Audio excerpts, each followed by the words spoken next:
Olá, amigos. Em primeiro lugar, quero agradecer a todos que se solidarizaram com esse triste fato, que são as ameaças que venho recebendo por defender os nossos policiais.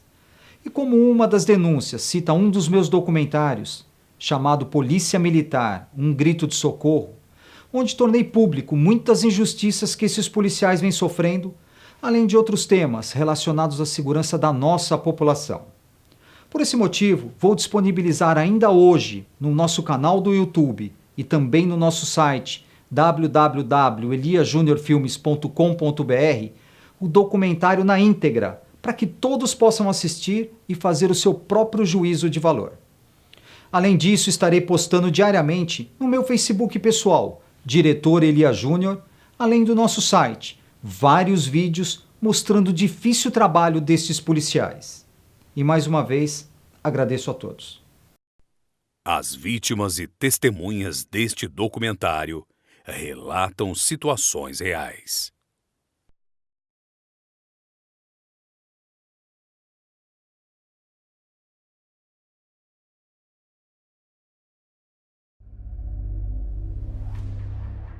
A segurança pública em São Paulo, ela é dramática.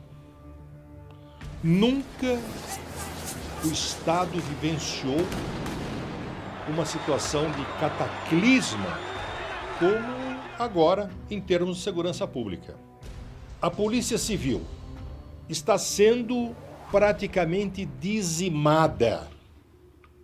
A Polícia Militar, ela vem se mantendo graças à sua hierarquia, disciplina, mas o seu pessoal não está contente. A meu ver, o sistema de segurança pública no Brasil é precário. E especialmente dentro do estado de São Paulo, ele deixa a desejar e não corresponde mais aos anseios da sociedade e do cidadão paulistano. É um sistema arcaico, retrógrado, que precisa ser revisto, repensado. Não é admissível que nós tenhamos ainda hoje duas polícias com filosofias totalmente diferentes. Circula pelas redes sociais vídeos e fotos do nosso governador Geraldo Alckmin abraçado com Ney Santos, aqui fora visto como um dos líderes do PCC. Vamos trabalhar juntos, unidos por São Paulo e pelo Brasil. Será que esse grau de intimidade não contribui para punições dos policiais que combatem o tráfico de drogas, que combatem o crime organizado, que são vitimados aí com transferências, punições, perseguições, demissões e às vezes até são vitimados, são assassinados? A violência e a falta de apoio geram muitas dificuldades no trabalho dos policiais. Como um policial que viveu outras épocas, o que eu vejo hoje, infelizmente, é que muita coisa mudou. E temos, inclusive, que reconhecer a dificuldade que é o policial trabalhar hoje nas ruas de São Paulo. Infelizmente, ele tem tudo contra, nada a favor. Então, precisa ter muito dom, precisa ter muito sangue na veia, precisa ter coragem e muita vontade para enfrentar o crime nos dias de hoje. Infelizmente, uma parte da sociedade só vê o policial como um escudo entre a bala da arma de um bandido e a vítima. Eu vou dar um exemplo de uma situação que acontece quase todos os dias. Na hora que um policial civil, militar ou guarda municipal está prendendo um criminoso, muitas vezes ele é obrigado a usar a força necessária, porque o bandido não quer ser preso, e nessa hora sempre tem alguém com o celular na mão. E sem medir as consequências, muitas vezes de forma tendenciosa, ele grava toda aquela ação e acaba jogando na internet somente a parte que interessa, para conseguir visualizações, likes, enfim, não dando oportunidade aos formadores de opinião assistirem todo o conteúdo. E do porquê o policial teve que agir com rigor. E a consequência dessa irresponsabilidade é a punição do policial. Mas quando o criminoso rouba os seus bens e os policiais conseguem efetuar a prisão. As coisas se invertem. Com o bandido algemado na viatura, ele se transforma num verdadeiro valentão e é o primeiro a querer agredir o criminoso. Mas quando chega na delegacia, aquele leão todo vira um gatinho. E não reconhece o criminoso, começa a dar um monte de desculpas, dizendo que estava escuro, que não tem certeza. E aí, a autoridade policial vai ter que soltar o bandido. E o que vai acontecer? Ele vai voltar para as ruas, continuar roubando, estuprando e até matando. E o pior de tudo é que o policial fez a sua parte. Nós, policiais, somos produtos do meio. Nós viemos dessa mesma sociedade. Passamos pelas mesmas dificuldades. E optamos por essa profissão, que é única no mundo. Onde você abraça uma carreira e faz um juramento de dar a sua vida em prol de outro que você nunca viu. Ou seja, com o sacrifício da própria vida. Que outra profissão existe?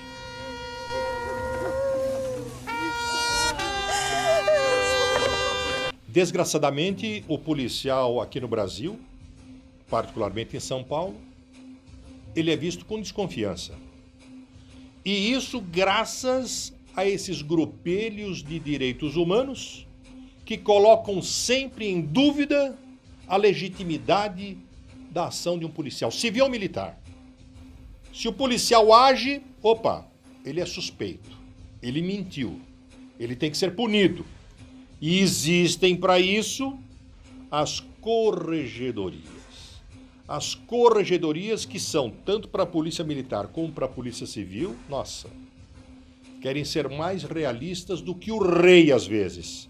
E acabam ajudando também a transformar a figura do policial no homem mau. Quer dizer, não é o defensor da sociedade, ele tem que ser visto, analisado, encarado, sempre como o suspeito. Está errado. Com os excessos de punições aos policiais, a sociedade fica cada vez mais desprotegida. Pedi apoio da segurança pública e eu fui atendida. Então a rota no exercício do trabalho deles, eles me atenderam. Eles não estavam fazendo nada mais do que o trabalho deles. E eles foram lá e fizeram com muita eficiência. Eles fizeram o que era o trabalho deles. Eles atenderam e onde é matar ou morrer, porque eles foram atacados, eles foram, se defenderam e recuperaram o meu bem.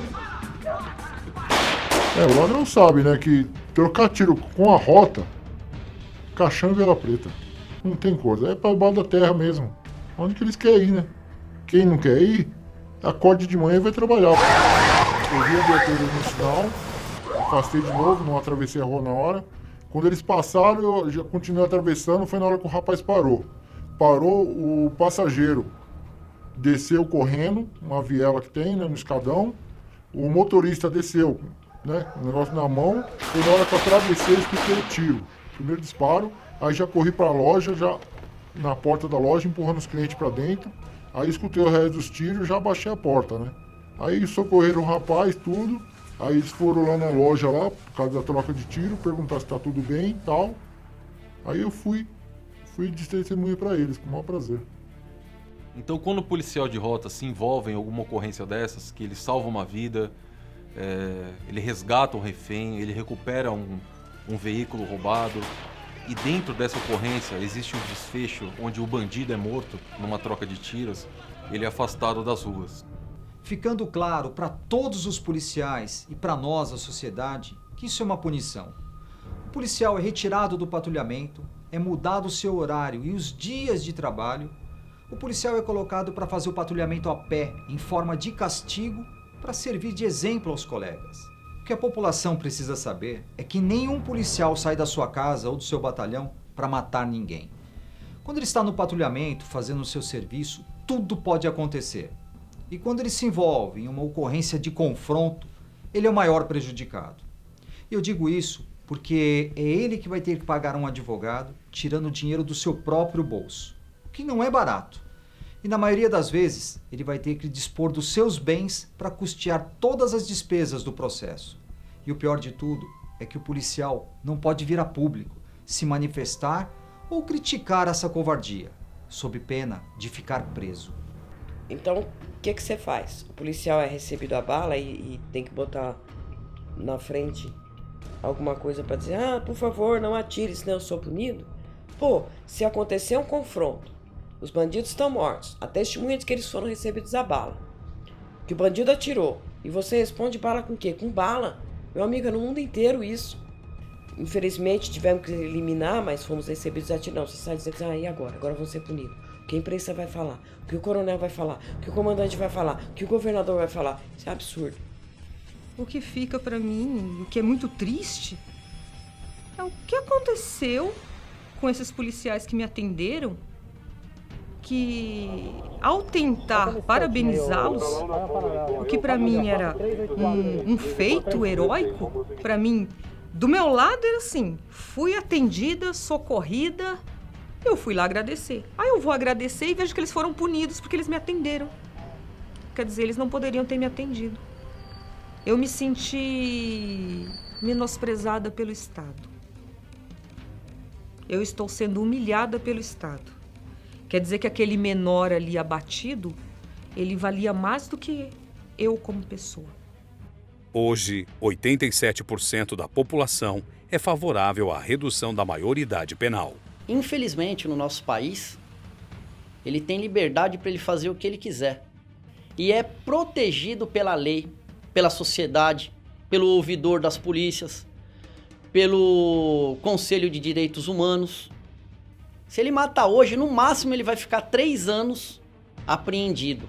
E ele volta pior, volta mais forte, mais gordo com o nosso salário. Então a redução da maioridade penal é uma realidade no nosso país. Já deveria ter acontecido. Eu fui assaltada já 2 vezes, sempre por menores. Os ditos menores protegidos pela lei, os menores de 16, 17 anos, 1,80 m, e são os menores.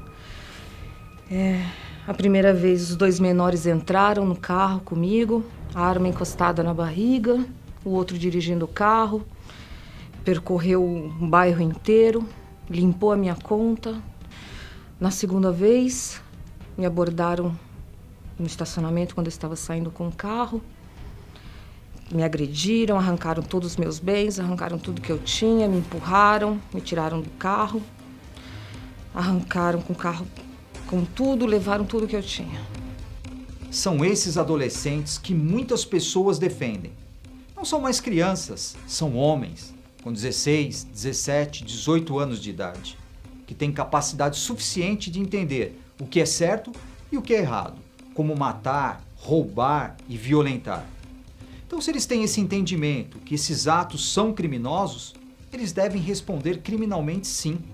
Ainda mais com o nível de tecnologia e de informações que nós temos hoje, como celular, internet e televisão. Eu falo isso porque na hora de apertar o gatilho, são eles que apertam, certos que não vai acontecer nada com eles. Estudar. Eu estudar. Gosto de estudar não, mano. Pra ficar melhor, mano. Mas e agora que você tá com essa algema, tá preso? Dá nada, daqui a pouco eu vou ser solto. Eu estive a primeira vez na FEBEM, ali eu aprendi, né? Como era uma escola do crime, e ainda é, né? Infelizmente ainda são as unidades da casa, ou seja, qual o nome que for dado. Então ali eu conheci outros parceiros, outros ladrões, né? Outros criminosos, que me ensinaram, né? Como que funcionava melhor a coisa. E depois da primeira vez que eu estive na FEBEM, de ladrão de trombadinha, eu passei a assaltante. E aí eu fui subindo na escala do crime, né? Isso eu já, nesse meio tempo, eu já havia passado 12 vezes na FEBEM. Participado de várias rebeliões, incêndios, enfim, tudo aquilo que é visto na TV, aí, que é feito lá, eu participei ativamente. Quando a rota aborda um menor infrator, os procedimentos são semelhantes ao crime comum.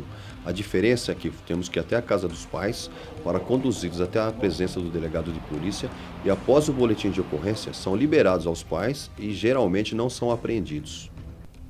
Quando um adolescente comete um crime, ele não pode ser preso, ele tem que ser apreendido. Só para ter uma ideia, não existe um banco de dados onde os policiais possam consultar, através dos rádios das viaturas, a situação criminal desse jovem infrator.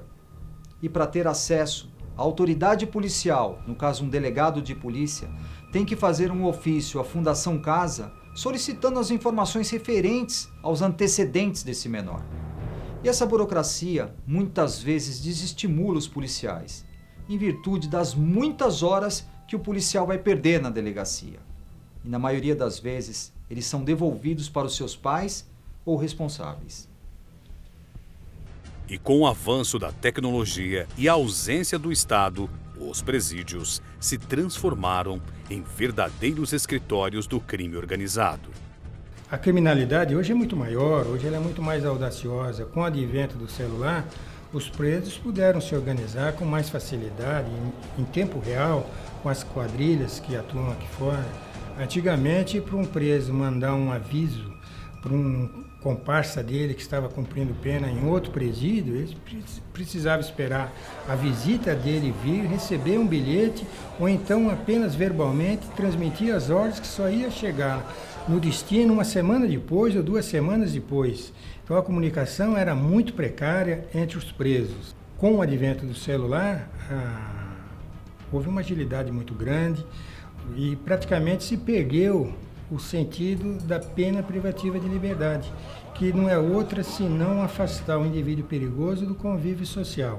A partir do momento que ele, através do celular, ele tem um contato permanente, diuturno com a sociedade, com as suas quadrilhas organizadas aqui fora, ele faz daquilo uma grande empresa de tráfico, de assalto a banco.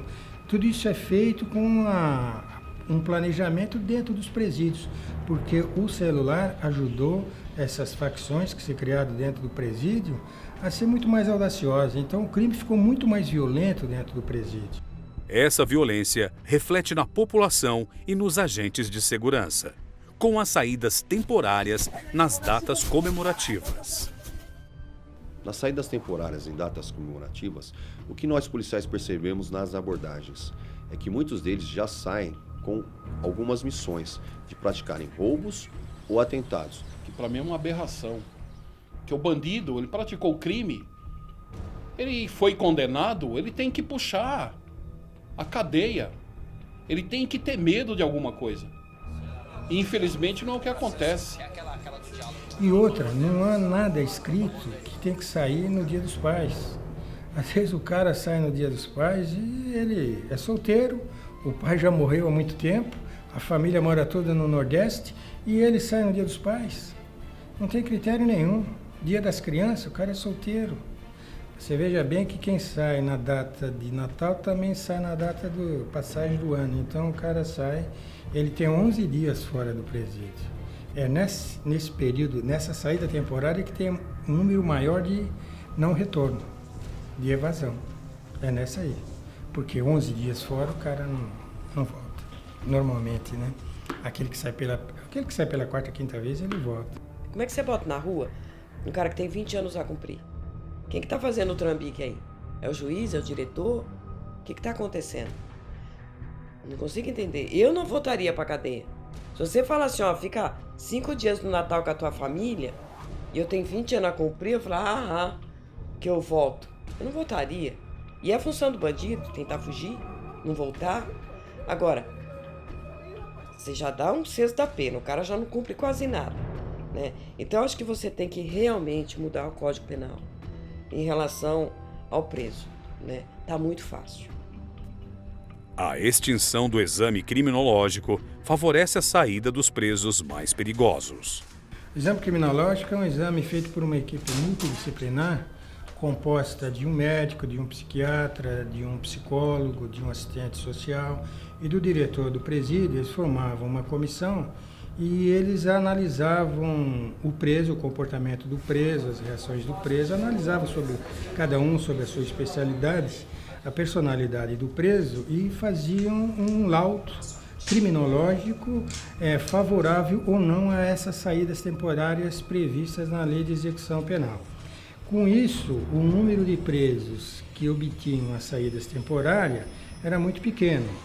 A avaliação pelo bom comportamento, ela é importante, mas ela não é suficiente, porque ela é um dado manipulável, né? O detento ele pode fingir um bom comportamento para conseguir o benefício da saída, né? Quando havia o exame criminológico, né, então que havia uma análise de personalidade, de periculosidade, a possibilidade de reincidência, né, essa seleção para quem sai e quem não sai era muito mais rigorosa, né? E hoje os números mostram com clareza que quando havia esse exame, o número de crimes cometidos nas ruas, nessas datas comemorativas, era menor, né? Hoje não existe mais esse exame e o número aumentou. A não obrigatoriedade do exame criminológico é um retrocesso do sistema penitenciário. Enquanto isso não voltar, é uma leva de criminosos extremamente perigosos que são colocados na rua sempre. É isso que dá ensejo a essa saída, né, sem critério de criminosos de alta periculosidade, chegando ao número de 21, 22 mil presos por saída temporária.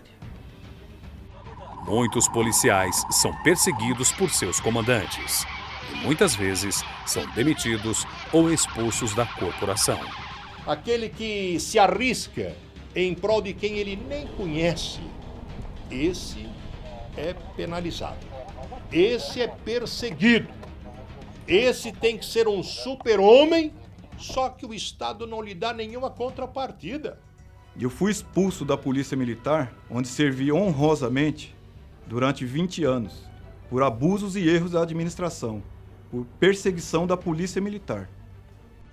Determinado dia, estávamos de patrulhamento pela área de São Bernardo, momento que a equipe resolveu comprar alimentação, né? Nos deslocamos até um restaurante que fica a 100 metros do batalhão, um restaurante que é frequentado por vários policiais, até mesmo oficiais, tanto da agência diária como um comandante do batalhão. E nesse momento, compramos a nossa alimentação e deslocamos até o batalhão, até o refeitório. Ali, algum tempo depois, outra viatura de força tática encostou também, comprou a alimentação e nos encontramos no refeitório, onde foi feita a alimentação e, posterior, saímos para o patrulhamento. Então, já em patrulhamento, ouvimos o Copom despachar a ocorrência para uma viatura da 3ª CIA, que é a viatura pequena, a viatura que atende esse tipo de ocorrência, de caça-níqueis. A um determinado momento, o Comando Força, que é o comandante que está de serviço, ele determinou que todas as equipes de Força Tática comparecessem ao CPA. No CPA, ficamos sabendo que no estabelecimento onde foi comprado a alimentação, existia um aspirante. Esse aspirante estava paisano, né? E o mesmo efetuou ligações anônimas para o Copom e para a Corregedoria. Sendo que em momento nenhum esse aspirante ele se identificou para as equipes. Ele poderia chegar e comunicar o fato. Atrás das caixas de cerveja existe máquinas caça-níqueis. Chega a ser absurdo o nosso comandante, porque é um oficial, ele alegar que ficou com medo de se identificar para as equipes. Não tem lógica. Então, é claro que ele prevaricou. Porque se eu cometi um crime, ele teria que me prender ali. Ou no mínimo, ele poderia falar, polícia, atrás daqueles engradados de cerveja, existem máquinas caça-níqueis. Ele não fez isso. Bom, existem erros absurdos no processo do Cabo Moura.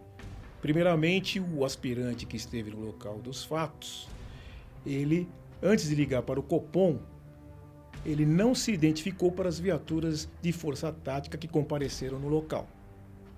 Depois, ele ligando para o Copom e também para a Corregedoria da Polícia Militar, ele não se identificou, ficando assim no anonimato. E o anonimato para e dentro da Polícia Militar do Estado de São Paulo é considerado transgressão disciplinar. Ele se omitiu, se evadiu do local do crime, ele não foi para a delegacia, ele não tomou as providências enquanto policial militar, alegando que estava com medo. O oficial, o primeiro-tenente que compareceu no local, comandante de Força Patrulha, abandonou as funções de comandante de Força Patrulha e passou a exercer as funções de PPJM.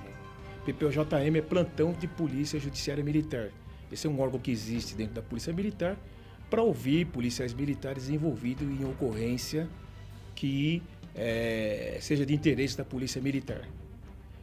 E depois também ele passou a exercer a função de presidente do inquérito policial militar, porque ele mesmo instaurou o inquérito policial militar contra esses policiais militares. E, a meu ver, isso não poderia acontecer, isso é um erro, isso é uma ilegalidade.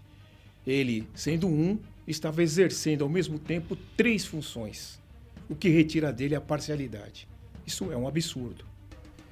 Houve ali um corporativismo da parte do tenente, que estava de serviço, para ajudar o aspirante. Porque quando ele arrastou as caixas de cerveja, ali ele cometeu um crime, ele violou o local de crime. E com essa atitude, ele fez 2 equipes de força tática e a viatura diária que foi atender a ocorrência serem expulsas da corporação. E o pior, mesmo o coronel comandante interino tendo opinado favoravelmente a que todos os policiais militares envolvidos no processo do Cabo Moura permanecessem nas fileiras da corporação, a Polícia Militar os expulsou. O que me impressiona é a facilidade com que o policial é mandado embora na Polícia Militar. Eu não sei se é de conhecimento público, mas quando isso acontece, ele não recebe nada. Ou seja, ele não tem nenhum tipo de indenização. Imaginem um policial que serviu a população durante 20, 25, 28 anos sair sem nada, com uma mão na frente e a outra atrás. O regulamento disciplinar da Polícia Militar. O regime disciplinar é a lei que regulamenta e norteia a conduta do policial militar do Estado de São Paulo.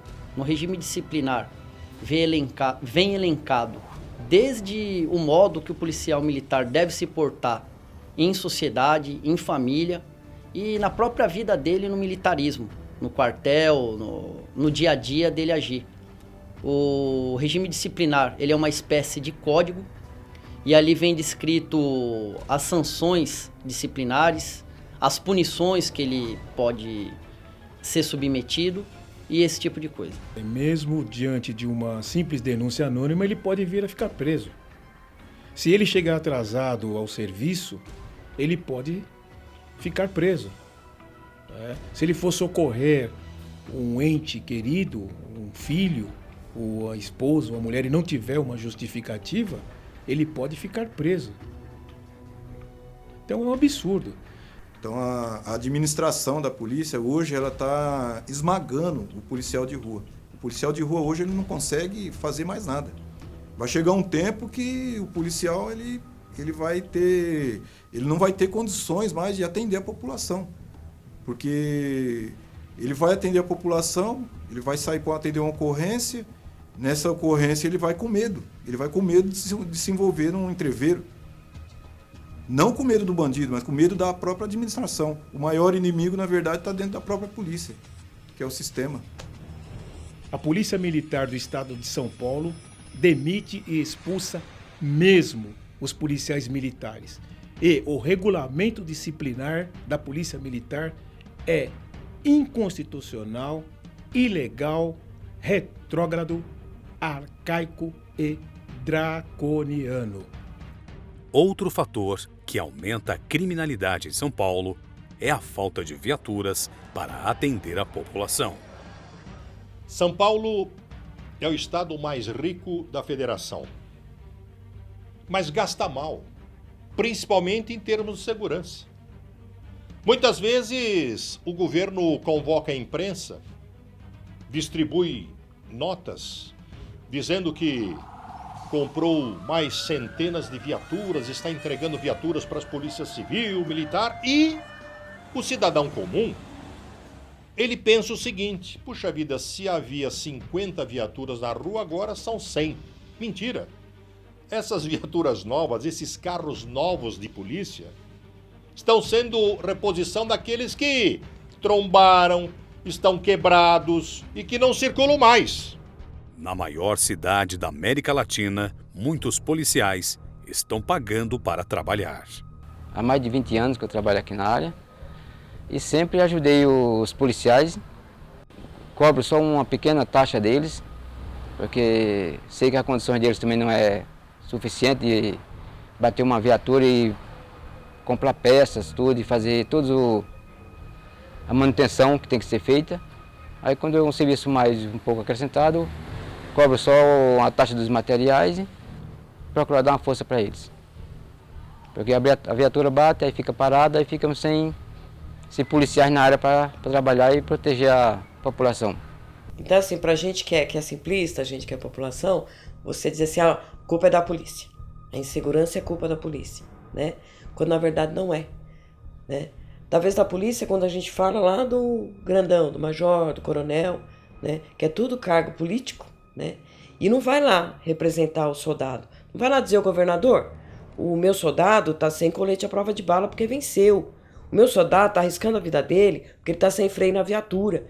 E o cara lá do bairro que faz o favor pra gente arrumar tá sem essa peça. Então eu não vejo uma luta, né? Sem contar o comodismo por parte de alguns comandantes. Porque é quase uma regra. Eles sabem que os policiais vão se virar e fazer a famosa vaquinha entre os colegas para mandar consertar as viaturas. Porque ninguém quer fazer o patrulhamento a pé, debaixo de sol ou debaixo de chuva. E com isso, os policiais são praticamente obrigados a consertar. Porque se depender da PM, a maioria das peças de reposição, o conserto e a vistoria pode demorar mais de 2 meses. E como fica a população? Você já pensou se no momento mais difícil da sua vida, você liga 190 pedindo socorro e não tem viatura para te atender? Porque os policiais que deveriam te atender estão fazendo o patrulhamento a pé e distante do local. Como será que eles vão chegar? Será que eles vão pegar um ônibus? Ou chamar um táxi? Isso pode parecer absurdo, mas já está acontecendo. Sem contar os armamentos que esses policiais estão utilizando. Por conta desse triste monopólio da Taurus, que as polícias só podem comprar armas de uma empresa aqui no Brasil, munição de uma única empresa. E quantos policiais se feriram? Quantos policiais estão aleijados porque essa ferramenta que o Estado entregava não prestava? Pô, se é o lote, recolhe, né? Compra outra arma de outra empresa, ou compra da Tauro mesmo uma arma que preste. Porque a impressão que a gente tem é de que comprou-se um lote mais barato, com defeito, para meter na mão dos polícias. Ah, vamos ver o que dá. Vamos ver o que acontece. Aconteceu, está acontecendo. E ninguém toma atitude, né? E tem vários relatos, vários casos de policiais que se feriram por causa de defeito nesta Taurus. No solavanco da viatura, quando eu pisei no freio, minha pistola disparou. Então ela perfurou a lateral da minha coxa direita, saiu pela parte de cima da minha coxa e perfurou o abdômen por baixo do colete. Esse projétil explodiu metade do fígado, perfurou o estômago, o diafragma, perfurou os 2 pulmões, tirou um pedaço do coração e alojou nas minhas costas. Com a arma da Taurus, a 24/7, que hoje está proibida de ser fabricada e distribuída, né, entre as polícias, pela péssima qualidade, né, pela precariedade que seus mecanismos internos apresentam, que colocam em risco a vida das pessoas e dos policiais, né? Eu fui uma vítima dessa arma. Você não vê manifestação da Taurus, você não vê manifestação do governo, você não vê manifestação do comando da PM, você só vê soldado, cabo, tenente, subtenente ferido, né? E ninguém resolve o caso. Então eu não sei se a Taurus manda na polícia, se a Taurus manda no governo, se esta arma é uma merda, se este lote é uma merda, mas o fato é que está acontecendo e providências não estão sendo tomadas. Disseram, vamos ver, parece que vai. Parece, não é fato, né? Com achismo não se faz jornalismo, né? Com parece não se faz polícia. Então, alguma coisa está errada nessa história. Não sei se é o lote, se é a Taurus, se está tudo macumunado, mas alguma coisa está muito errada. E quem está pagando? A PM. Ou PM. É grande o número de policiais militares com problemas psicológicos na corporação. Então são muitos fatores que levam o policial militar a se desencantar, se desiludir da profissão. Quer dizer, ele é perseguido, ele é humilhado, ele ganha pouco, ele não é compreendido pelos seus superiores, não é compreendido pela sociedade, ele não tem apoio, né? Não encontra apoio nas entidades de classe que deveriam apoiá-lo. As palavras têm muito poder, então toda vez que você escuta repetidas vezes a mesma frase ou frases de agressões psicológicas, você passa a acreditar naquilo, aquilo se torna uma verdade, o que ativa em você sentimentos de incompetência, desvalorização, eu não estou dando conta, eu sou pressionado e não sei o que fazer com isso. Então, é um dos principais motivos que levam ao suicídio, é esse não dar conta disso tudo, dessa dor psicológica. O que difere, né, em termos de um cidadão comum, né, para um policial, dentro da instituição da polícia, o que vai mudar é que o tipo de punição que ele recebe é diferente, né? Um cidadão comum ele vai receber uma bronca do chefe e vai para casa, volta para casa para a vida normal dele. O policial não, né? Ele sofre algumas punições que são diferentes. Ele pode ter uma mudança de horário, ele pode ter que cumprir um fim de semana no quartel, ele pode fazer algumas, ele deve fazer algumas coisas que o cidadão comum não. E é lógico que isso adiciona, né, um fator de estresse aí no trabalho, né? Porque ele não vai sofrer uma punição, uma bronca, alguma coisa assim.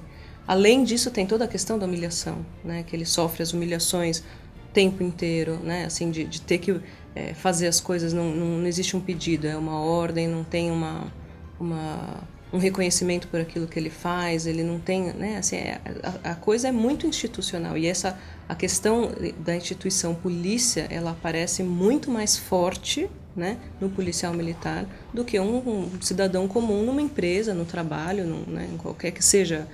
Isso aparece de uma maneira muito mais escancarada. Então é claro que isso dá um adicional de pressão na vida do policial, né? Chega a um grau de pensar não há solução, né? Que é quando vem a ideia do suicídio. Quando os policiais militares têm algum tipo de problema psicológico, eles nem podem pedir ajuda na corporação. E se ele tiver no estado probatório, ou seja, com menos de 2 anos na polícia, ele é mandado embora. Porque para alguns comandantes é sinal de vagabundagem. Muitas vezes você se envolve em ocorrência letais, acidente com viatura, ocorrências de risco, você é obrigado a ir lá. Mas o policial vai com medo, porque se ele apresentar algum sinal de estresse, algum nervosismo, ele pode ser obrigado a permanecer num curso que eles dão lá de mais de 30 dias. E se você procura essa ajuda, a primeira coisa que o comandante faz é retirar sua arma. Ele retira sua arma e você começa a ser chacotado pelos seus colegas e o policial se sente constrangido, envergonhado de chegar em casa desarmado e ter que falar para sua esposa, para seus filhos que ele está desarmado, ele está com um problema, está ficando louco. Então, quando nós policiais temos algum tipo de problema, nós guardamos para nós mesmos. Bom, teve caso de policial militar em que o desespero era tão grande que ele se suicidou do lado do Palácio do Governo. No início de 2015, o Conselho Nacional de Justiça, em parceria com o Ministério da Justiça e o Tribunal de Justiça de São Paulo, lançou o projeto Audiência de Custódia.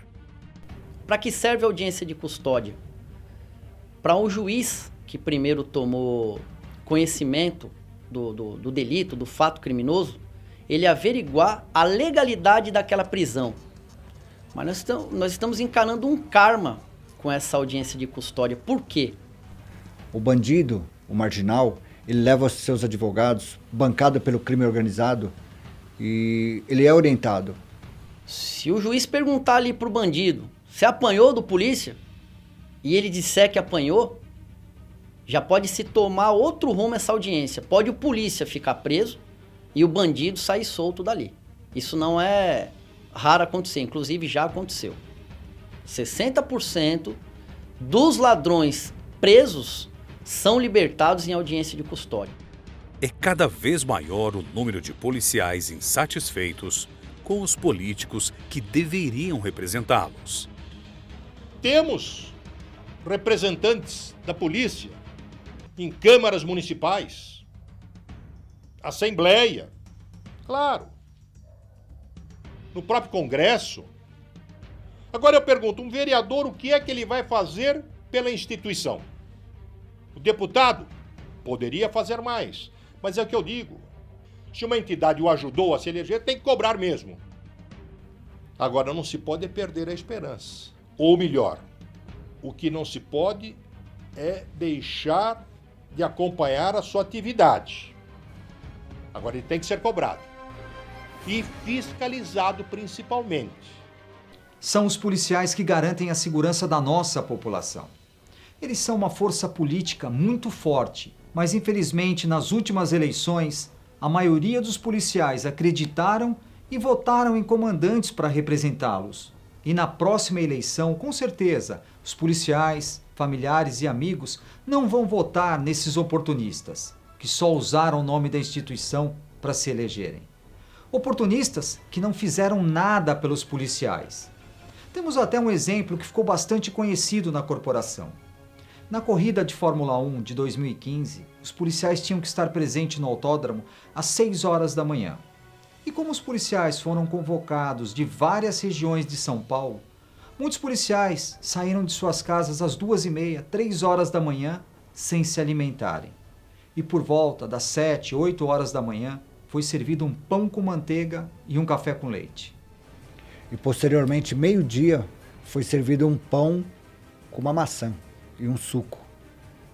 E houve muitas reclamações, policiais chegaram a passar mal, porquanto era o calor insuportável, a água estava na temperatura ambiente e não podia sair daquele local. Ele não podia fazer a refeição em outro local, tinha que estar fazendo essa refeição ali. E chegou essa informação para mim através das fotos, eu postei no meu Facebook. Cobrando providência dos nossos deputados e daqueles que se dizem nos representar. Inclusive, no final do documento, ele certificou que o comandante-geral não sabia do fornecimento daquele lanche. Um evento milionário, de patrocínios milionários. E para nossa surpresa, para nossa indignação, o deputado Coronel Telhada fez um documento em papel timbrado da lavra dele e ele enviou esse documento para o corregedor da polícia, determinando que esse tomasse providência e apurasse os fatos. E foi feito isso, porque o sargento Galesco ficou preso por conta desse documento e por conta dessa denúncia. Ele está preso. O nome técnico para a polícia é permanência disciplinar, mas para mim ele está preso, ele não pode ir embora para casa, então é prisão.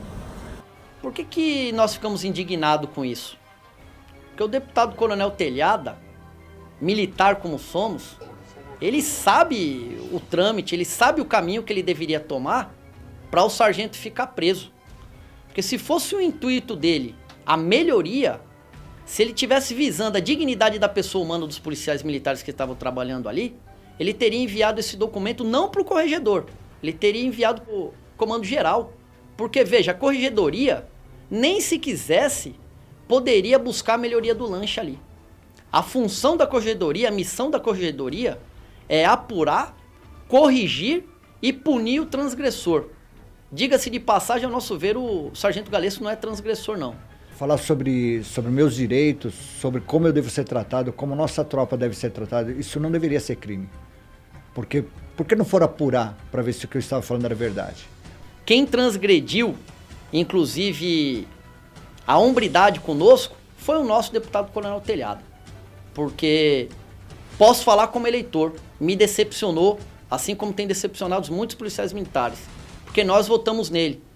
E quando nós pedimos providência dele, não é providência para deixar o polícia preso, é para melhorar as condições do policial militar. É visando a dignidade da pessoa humana. Bom, esses políticos que são eleitos com a bandeira da Polícia Militar, eles têm feito muito pouco pela Polícia Militar e pelos policiais militares. Quer dizer, o policial militar, quando na verdade precisa desses políticos e vai à sua procura, eles não são atendidos. Muitas vezes são atendidos apenas e chegam até o assessor só desse parlamentar.